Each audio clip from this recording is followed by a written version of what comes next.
వే gold trusted gold buyers మీరు తాకట్టు పెట్టిన బంగారాన్ని విడిపించి ఈ రోజు ఉన్న మార్కెట్ ధరకు కొనబడను. హైకోర్టు తీర్పుల ఆలస్యానికి సుప్రీంకోర్టు చెక్ పెట్టింది.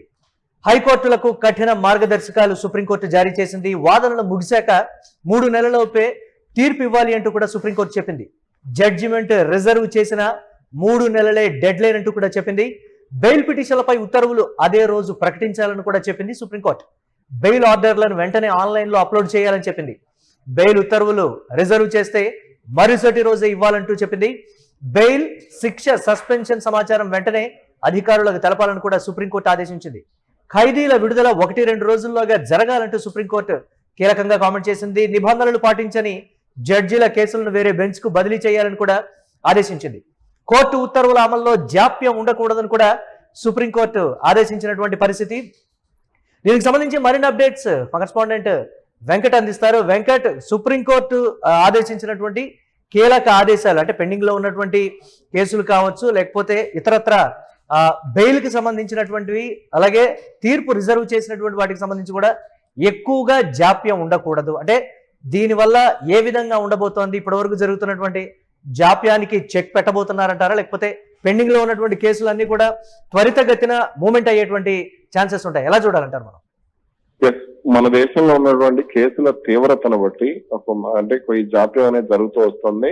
అయితే ఈ రాజకీయ ప్రభావిత కేసులు కానీ, లేదంటే మరికొన్ని అంశాలకు సంబంధించి అంటే వివాదాస్పద కేసులు ఏవైతే ఉన్నాయో, అంటే సంచలనం రేపినటువంటి కేసుల వ్యవహారాలు, వీటన్నిటికి సంబంధించి వచ్చేటువంటి తీర్పుల్లో చాలా వరకు కూడా జాప్యం జరుగుతుంది అనేటువంటిది ఇక్కడ ప్రధానంగా ఉన్నటువంటి విమర్శ.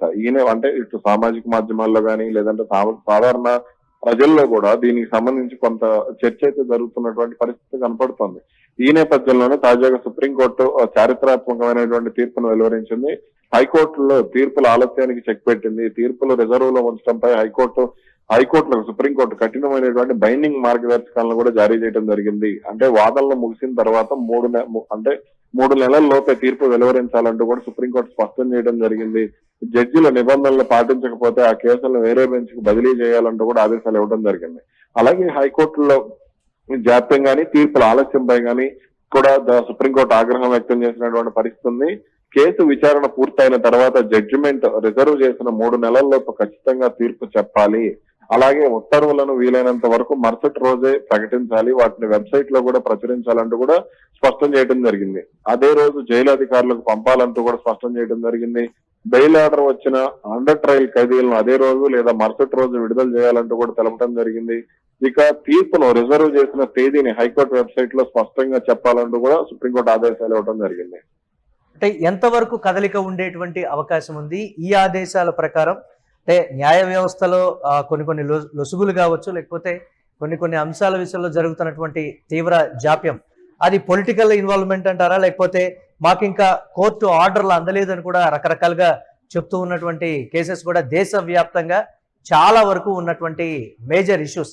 కోర్టుకి అలాగే జైలు అధికారులకు మధ్య సమన్వయం లేకపోవడమా, ఇన్ఫర్మేషనా, లేకపోతే ఇతరత్ర అన్ని కూడా చాలా జాప్యం ఉంటుంది అనేటువంటి మాట. దీంతో ఎంతవరకు చెక్ పెట్టేటువంటి ఛాన్సెస్ ఉన్నాయంటారు? ఇక ఈ గత ఏడాదో అంతకు ముందు అనుకుంటా ఒక సినీ నటుడి విషయంలో కానీ, లేదంటే మరికొంతమంది విషయంలో కానీ కొంత ఈ బెయిల్ ఆర్డర్ రాలేదని చెప్పేసి ఒక రోజు జైల్లో ఉంచినటువంటి పరిస్థితి ఉంది.